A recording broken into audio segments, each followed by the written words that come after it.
So, Father Hawkins, it's great having you here. How long have you been retired now, Father? Almost 2 years. 2 years? 2 years. Gee, you know, I posted a picture last night that you were going to be here, and one of my parishioners said, I didn't know you could retire at 40. So, obviously, you're very young looking, even though you're 87, but I know you're not. Now, what's your favorite food to cook, Father? I would say Italian. Italian? Oh, very. Anything Italian, huh? Anything Italian. Very. I love basic stuff. I love sun-dried tomatoes. I love capers. I love olives. Very good. All the things that you put into Italian food that gives it such flavor. And our guests are here already. Welcome to our Facebook live stream cooking show tonight, Making the Ordinary Extraordinary. And with us tonight is my good friend, our good friend, Father Steve and I's good friend, Father Robert Hawkins, who is pastor at St. Luke's in Barrington. Oh, for how many years did you say? 13. 13 years. And 13 years. We enjoyed many a wonderful meal with Father Hawkins usually on a Saturday night. He'd invite us up and with his different assistants. And Father's a great cook. Father Luke. Father Luke Willenberg, I think he watches every now and then, and we'd have a great time. And then Father's been down here; he's been helping us out. So now he lives halfway between St. Luke's and Our Lady of Mount Carmel. He lives in Warren now, and he helps out so many priests. North Farm. North Farm. I'm a Bristolian. Well, then I'll have to send him budgets. Then, if he's a Bristolian, he needs budgets from Our Lady of Mount Carmel. So, Father, welcome. I'm glad you're here. Great to be here. So, thank you. So tonight's lesson is making the ordinary into the extraordinary. Now, when I was a kid, maybe it's the same way now, is that meatloaf, mashed potatoes, and green beans were a staple of every family's diet every week. Now, I was a finicky eater. 10-year-old Henry Zinno was completely finicky. I hated green beans. I hated any kind of vegetable. Really, the only vegetable I would eat would be spinach if it was in my mother's lasagna or if it was in a spinach pie. Other than that, anything I just couldn't stand. Potatoes, French fries, yes. Anything else? No. Meatloaf, if I could cover it with ketchup, I would eat it. If I couldn't, I wouldn't. And my sisters were members of the Clean Plate Club, so they could leave the table when their plate was clean. I'd be there at 8 o'clock at night. We had no dog in the house, so I couldn't feed the dog the food, and my father would be watching over me. So I had to learn how to eat things and how to make, over the years, make ordinary into extraordinary. So that's what we're going to do this evening. So the first thing I want to look at is mashed potatoes. Again, it's a staple of any diet. I'm sure you've... You know this joke about an Irish 7-course dinner. A potato and a six-pack. A potato and a six-pack. Which reminds me, this is a BYOB event, so talking about a six-pack, I'm going to pour a drink here because Father already has one there, and I've been neglectful of pouring. Thank God, I have not heard that one.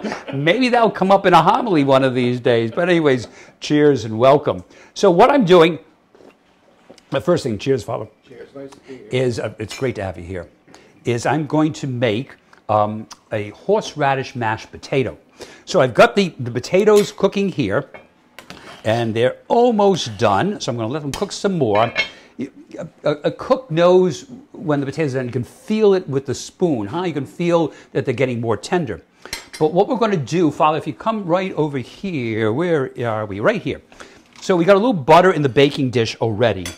And then what I want to put in, and again, measurements are a little tough for me because I do it by, so that's 2 tablespoons of butter, and this looks like a heaping tablespoon of sour cream, and again, another heaping tablespoon of cream cheese, and that'll go in there somehow, I think. Great. And then the key is horseradish. I'm going to show you what I use. I mean, you could use grated horseradish, I suppose. It would really up the flavor. Or just, you can buy a jar of grated horseradish as well. But I use the horseradish sauce, and it gives it a little more creamier taste. And I would say I put in there, that must be about a half cup. Now, I'm just making 3 potatoes here, so that is enough, and a little light cream, or heavy cream, or milk, whatever you have. Maybe if that's a 1/4 cup, that's about it. And that becomes your base. All right, so that becomes what you put the potatoes on, the hot potatoes. So we'll leave that. We'll check the potatoes now and see how close they are to being done. I put it on around 7 o'clock, and they have a feel like they're done. Now, Father, I always taste it too, huh? Mm-hmm. You know, I think that tasting things is what you can slice it. It's almost, maybe take another minute. Let's see. And that's a hot potato. It's hot. Yeah. Al dente. Mm. Now, you always want to make, like with pasta, Al dente. You always want al dente, and then you also want the water to be salted. I always say, when you, with pasta and potatoes, taste the water, and make sure it tastes just a little like seawater, and then it'll be fine, because this is the only time that the salt gets into the pasta. So that's right about done now. So I'm going to move over this here. Those are all the ingredients: the sour cream, the cream cheese, the horseradish, the butter, and the light cream. And then I like using this spider thing instead of draining it. So I try to get the water out, so that you don't want a lot of water, otherwise the mashed potatoes become a little too mushy. Huh? And then, now likewise, by the way, and if I can pull it out of here, let's see if I can get another one. I have 4 cloves of garlic in there. Can you see those? Oh, yeah. So I let them boil with the potatoes. Yep. So I put 4 cloves of garlic into 3 potatoes. You know, a real Italian would maybe put 6 or 7 cloves of garlic, but I just put 3. You know, just to say. But it does. The taste of the garlic. Yeah, exactly. So it's with the horseradish, the garlic, and everything else, it's pretty good. Let me cover that up here, and then you just mash it. Where's my masher? I had it here someplace. There it is. Okay, so you can see how steamy it is, and I'm just going to mash it. Now, some people like whipping their potatoes. That's fine too, but I'm kind of traditional, and I just mash it so all the butter, all that flavor is getting in there. And what I find it's easier for me too is to keep turning the dish. Turn the dish. Because then you get all the corners and. Yep. Can you smell it out there? I mean, is there smell-o-vision on your phones? They should be. I mean, I think that's the iPhone 14. I think that they'll have the smell-o-vision on it. Because this smells really, really good. Now, what I'm also going to do now, I'm going to take that out for a second and use my little spatula here and just move it around, because I can still see some of the sour cream that hasn't mixed in there yet. You have to mix it up. Mix it up, absolutely, to get the flavors to all corners of the dish. Excelente. Now I'm going to taste it, get a clean spoon here, and make sure that it tastes good. And it should, but if not, you have to adjust the seasoning. So I'm going to give Father a spoon here. Now see if you can, I think it needs a little salt, but see if you can taste the horseradish in the background, Father. You can taste that? Yeah. Very nice. So I think it just needs a little more salt. So I'm going to put this Sicilian salt in. Now, what would make it Sicilian, Father? Because it's from Sicily. Oh. That will do it. It's actually a lemon-flavored Sicilian salt. Nice. So it's like sea salt. Like a sea salt, yeah. So I'm going to turn that around. And then what you do is, now you can put this in let it cool. You can make this a day or two beforehand, put it in the refrigerator. And then when you're ready to serve it, and it's been refrigerated or whatever, you put 4 or 5 little pieces of butter on it. And then you bake it for 40 minutes at 400 degrees.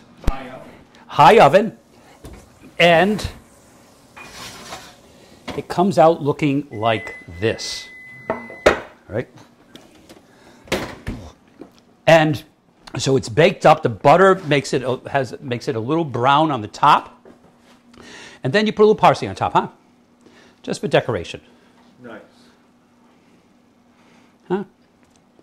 There you go. So mashed potatoes, but to the level of heaven, to the level of the gods, I suppose. But now this is a concept, because instead of horseradish, you could use goat cheese or cheddar cheese or something else, but then all the other ingredients.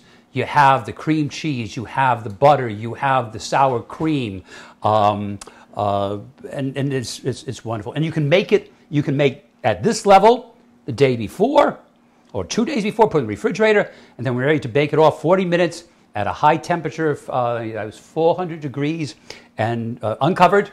And it comes out looking like this, huh? So uncovered. Uncovered, because that's the way it gets brown, huh? So, and then if you like have to take it out, when if you say you have guests coming over, you make it, you put it on the shelf for about an hour, and you want to reheat it, then I put a cover on it. All right. Okay. So I'm going to move this. Only when you want to reheat it. Reheat it, yeah. So, anyways, nice, huh? What do you think?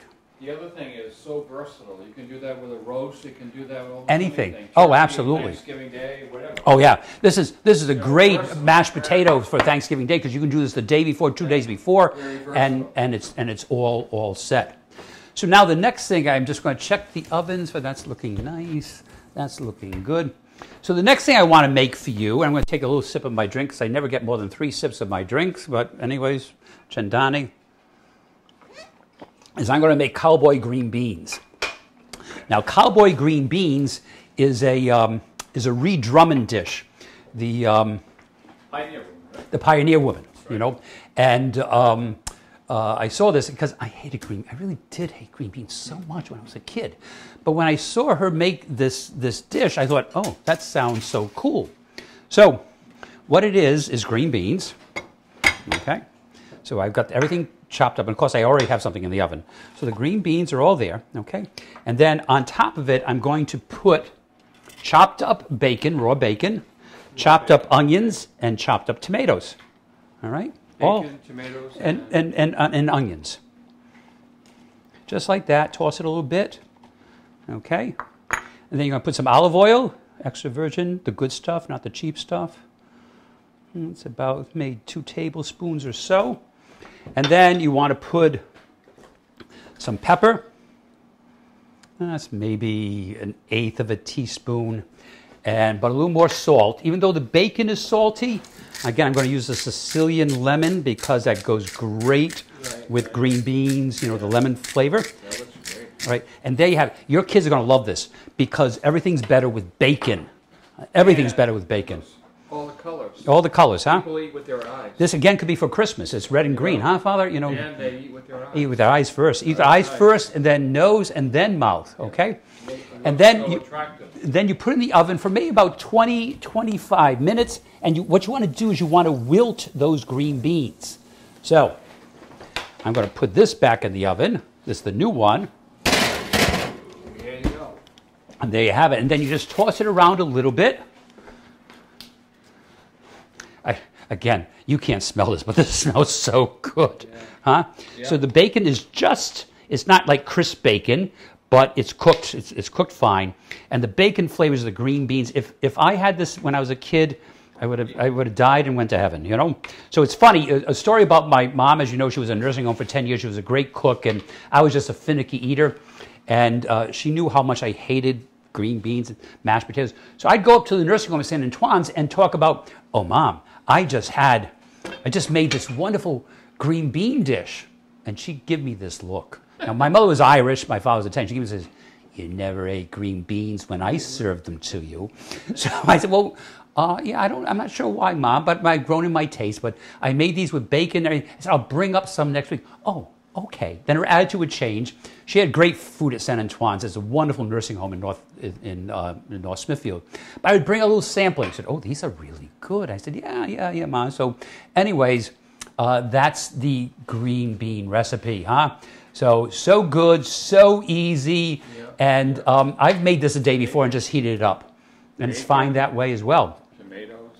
Bacon, tomatoes, onions, salt and pepper, a little olive oil, basta così. Now, what I forgot to do for you, I'm going to do it right now. Once I check out the main event here, make sure it's going good. It's going fine. In fact, I won't shut it off yet. So the other thing I was going to say is when you have leftover mashed potatoes, which I have right here. I have some leftover mashed potatoes, and I meant to do this before. And these are from the other day, and they were in the refrigerator, and I softened them up a bit, okay? And then I have 1 egg. I'm going to pour it in as 1 egg. Then I have some cheese and some breadcrumbs. I'm going to pour that right in. And so with leftover mashed potatoes, you can make potato croquettes. And I have a fry-o-lator, but if you don't, it really doesn't matter. You can just do it in a pot on the stove with oil in it, you know. I wouldn't use olive oil, use a canola oil or vegetable oil, but you want to get this all nice and together. Now, I'm going to wash my hands again, but I've been washing my hands like 3 times every hour, but I'll wash them again because your hands are your best tools in the kitchen. Wouldn't you agree with that, Father? Absolutely. Yeah. You talk to most cooks, and they'll tell you that your hands are your best instruments. So now that that is together, I'm going to take some. I'll make one for you, and I'll make these later. Make it a little smaller. So it's a little sticky, which is what you want. Okay? You kind of roll it into a little ball, and then I'm going to place it in the egg, which I didn't take out yet, which is right here.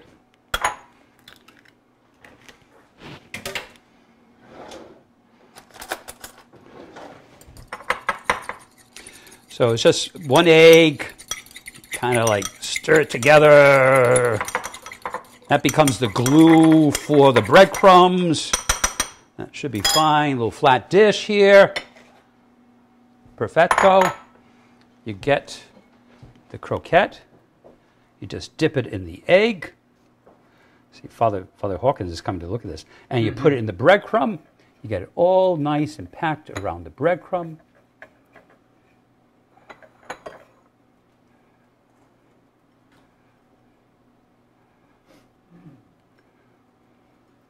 All right, so it's like this little croquette. And then I have the fry-o-lator, which is right behind Father Steve, so I'm going to back away from him. Right, set around 350. Now, I'm taking a chance here because usually I would refrigerate it and become a little bit harder, but I think this should work. If it doesn't, I'll just tell you how nice it's supposed to be. So it goes into the fry-o-lator. Now, again, you don't need a fry-o-lator, like a fancy fry-o-lator, but this was actually a cheap fry-o-lator.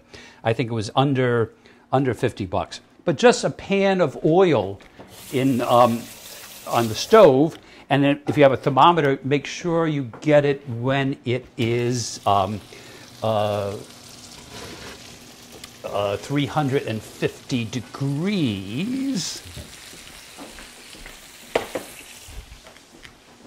How's that looking, Father, right there? I just had to get something out of the oven. So it's starting to brown. Looks like it's holding together. It's holding together, so my prayers to St. Anthony were answered. It's holding together. But usually I would put it in the refrigerator for maybe about a half hour just to kind of solidify so it won't break apart. But see how it's getting a little brown there, Father? See that? So you want it to get a little more brown, okay?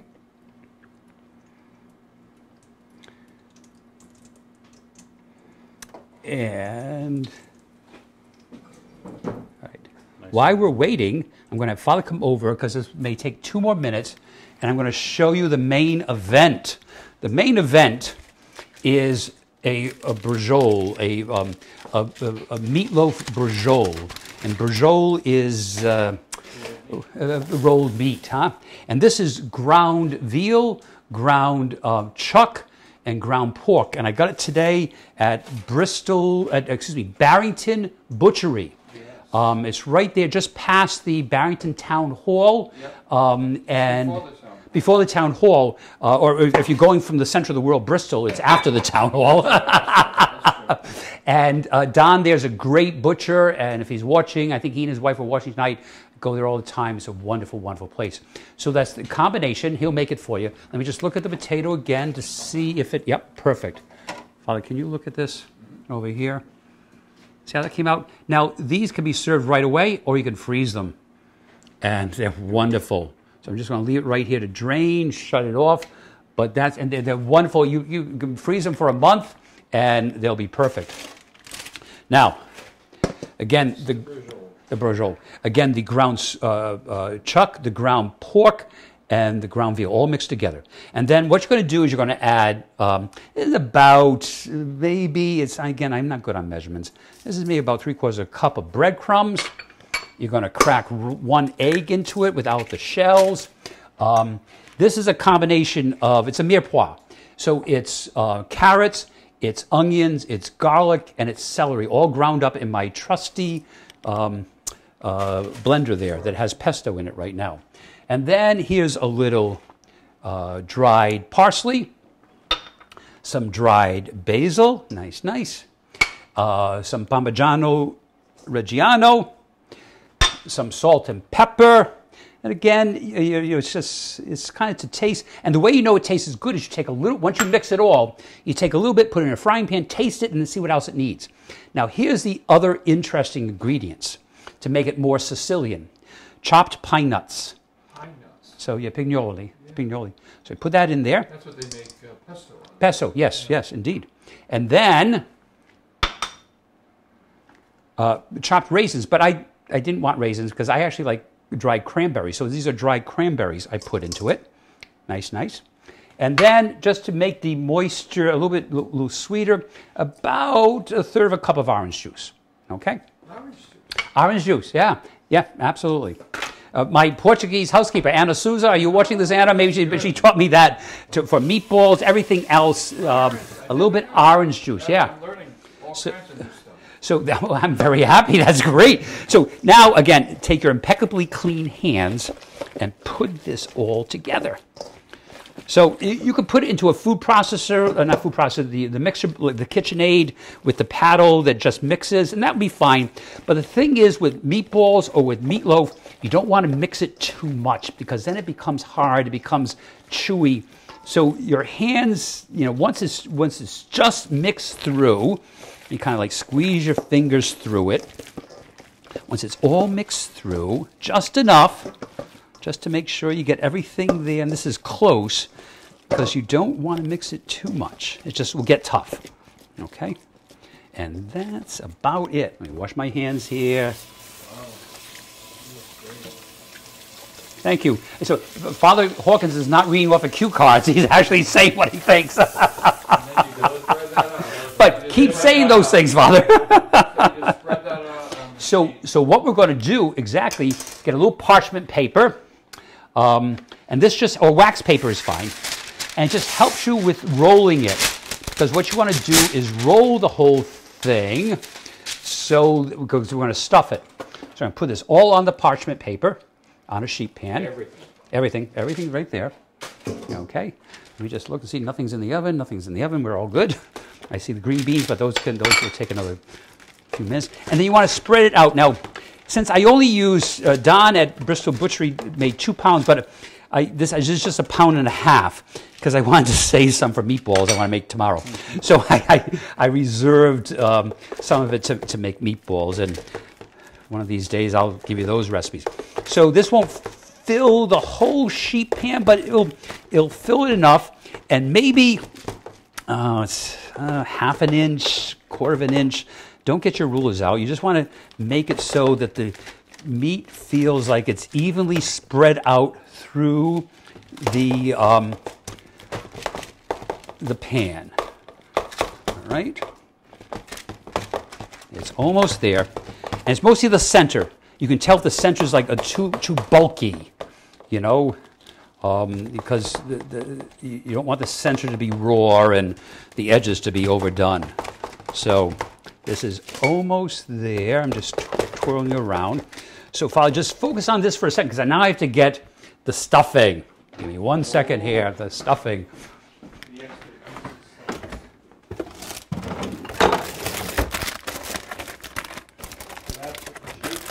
Prosciutto, arugula, and provolone. See. So what we're going to do is we're going to put the prosciutto on first. Now this is funny because nowadays, in this whole crisis we're in, you go to the market and you don't quite find the things you usually get, but you think you have enough, but then you realize, oh no, I didn't get enough. So I got some nice prosciutto at Stop and Shop, very nice stuff. But I actually found out when I made this, because I have a whole one already made, when I made it, I didn't have enough prosciutto. So, as any good cook does, any port in a storm, so I added something else to it. And I'll show you what I'm going to do. So here's the prosciutto. It usually has a little paper lining. So you just lay it out. Lay it out, yep. And you lay it out across, maybe this one will work. Just lay it out very simply. Have you ever done something like this before, Father Hawkins? No. Not that. Yeah. Yeah, this This is wonderful. yeah, it's really easy. And then again, this is something. This will again, you can freeze this and make the wonderful meatloaf sandwiches, which is one of my favorite sandwiches. And I'm going to show you a topping for that when we conclude. So nice. Yeah. So actually, this is going to work. But what I did on the other one is there wasn't enough. I'm not sure why. So I had some dried salami. I put that in there too. But I won't have to do this because this will actually fit wonderfully. So then Then I put the provolone. on I put the provolone next. I'll give you this, Father. So you can hide this under the table someplace. And then then I'll put the provolone. And again, they come with nice little sheets of paper underneath. So don't put the paper in there either, because I've done that before.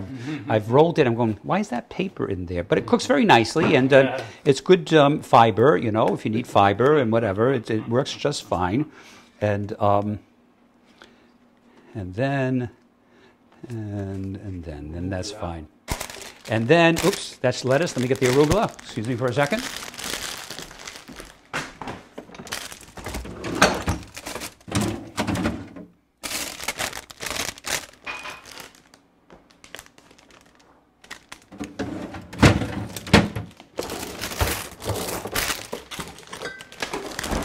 Sorry about that. I hid the arugula on myself. And then you just put the arugula on top, huh? Kind of spread it around. You don't want it too thick. Arugula has a nice peppery taste to it, yeah. So it adds a great flavor. You could put baby spinach, less of a flavor, but that would work. Or even if you just have lettuce in the refrigerator, it's fine, all right? Yeah. So I'm going to give that to Father. I'm going to take a sip of my drink here, and I don't want my drink to think I'm ignoring it. And then what you're going to do is you're going to roll this like a jelly roll. And that's why the parchment paper is helpful. And what you have to do is you're rolling it, you have to pull it in. So I'm going to bring the meat up, okay? And then I'm going to pull it in. So you don't want to have all your filling at the edge of the pan. And the parchment paper will help you with that. You have to go and kind of squeeze it in, and then take the parchment paper, because you don't want the parchment paper to be stuffed in the meatloaf either, huh? So you just get it like this, keep rolling it, move it in. Keep going. And then once you get to the edge, you want all that good stuff at the edge to be in the meatloaf, okay? So that's why you just have to just keep dragging it in. Otherwise, the tendency would be all the provolone and the arugula to be out there in the pan. So you just keep doing this way. Take up the wrapping. Do it again. Keep going. Very nice. Nice. And then when you cook it, you want the seam side down. Okay, so right now the seam side down. Okay, and then you just pull it out. Huh? Does that look nice, or does that look nice? Huh? And then the edges, you want to roll in so that all the cheese doesn't come flowing out. Some of it will.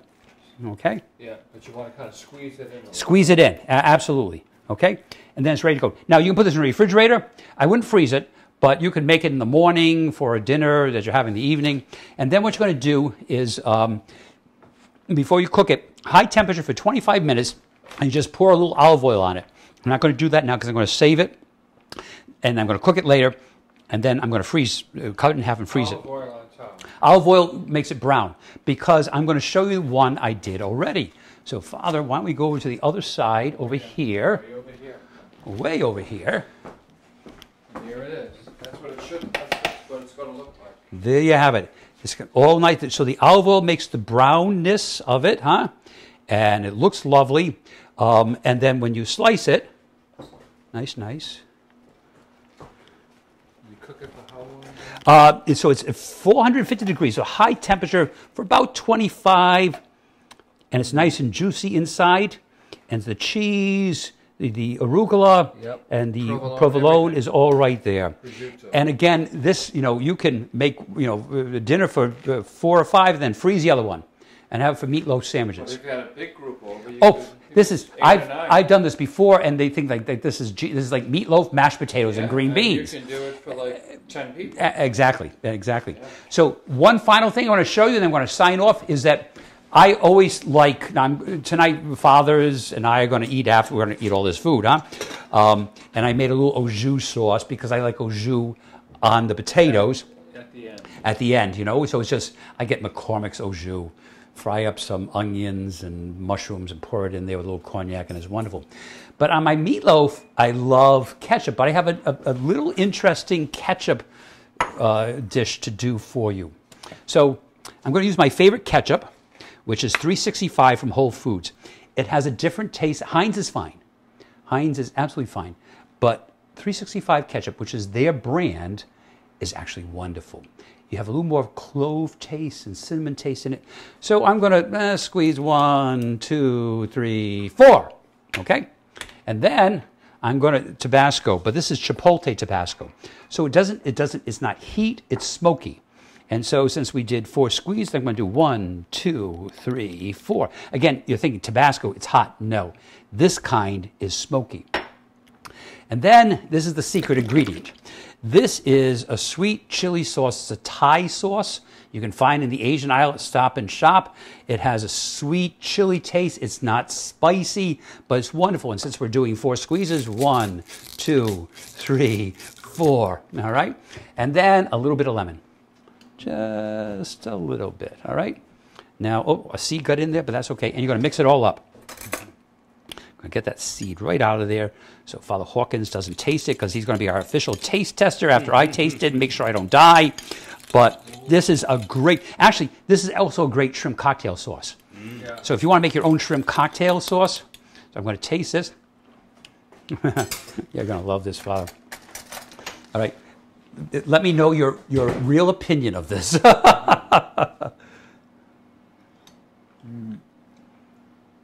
that good? Outstanding. So for a meatloaf sandwich, you get 2 pieces of Italian bread, and then on one side you put mayonnaise, one side you put this sauce, and this is going to be the best thing you've ever had the next day. With those potato croquettes and a meatloaf sandwich, it's like you died and went to heaven. So anyways, there's our lessons for tonight. I hope you enjoyed it, Father. It was fun, and all this. Now, luckily, in the realm of cooking world, you make one of these things beforehand, and then you make it live. So, in the real world, those things, we'd be sitting here for another 20 minutes having a drink while everything else was cooking. But at least you can see how it works. Wonderful. So tonight's meal was making the ordinary into the extraordinary, the level of the earth to the level of heaven. So I hope you enjoyed it. I hope you had a good time. And then Father and I are going to have dinner now, and we hope you enjoyed being with us. La dolce vita, see. So God bless you all. Buon appetito, and we'll see you again here on Cooking with Father Zinno. God bless. Thank you.